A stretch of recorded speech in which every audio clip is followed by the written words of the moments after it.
I think there are a few things to keep in mind when you're just beginning public speaking that can kind of help to get over that. I don't know whether you want to call it stage fright or whatnot. Some of them are like personal things, and some of them have to do with the audience. So first of all, I think something that really helps is if you believe in what you're saying. And whether that means that you picked your own topic and it's really authentic and something that you're passionate about, that always helps.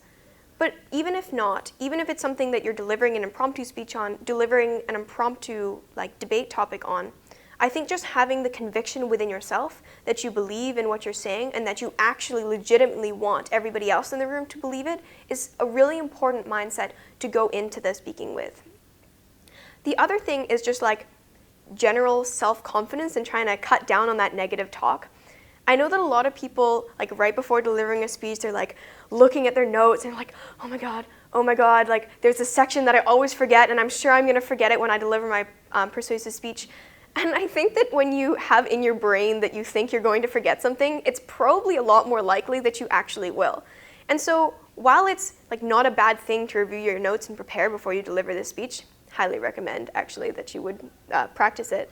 Once you get up there, just like take a couple breaths to calm yourself down, like smile at the audience to kind of calm yourself down, but also make them believe that you're not like a nervous wreck up there.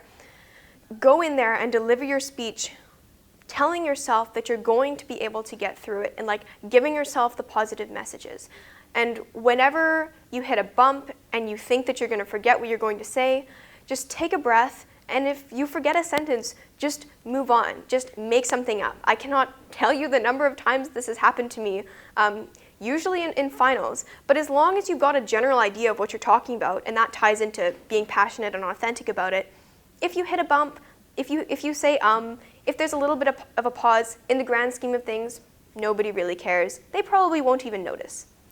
The other thing is things to consider when, like, audience interaction.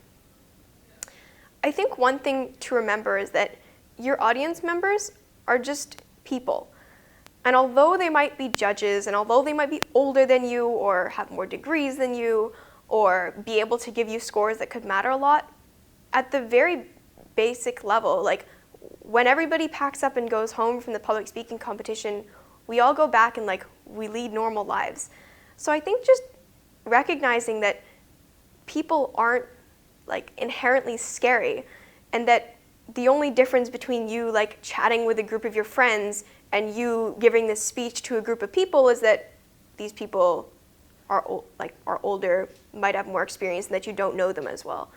So I think once you break down that barrier of the pressure that you might put on yourself because like these people are super important or these people are like super different, I think that helps a lot with making it a little bit easier to communicate in front of them. The other thing is, I think it's helped me a lot when I like look at the faces of my audience members and you find that one or two, or I mean hopefully more, but really all you need is one or two people that you think are really engaging with your speech.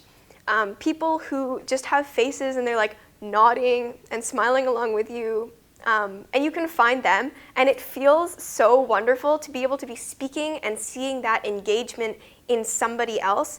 And you can just, obviously keep looking around, but as long as you know that there are those couple people that you can look at whenever you're feeling like you're faltering and they'll sort of nod along with you, that can also be very, very helpful when you're delivering a speech.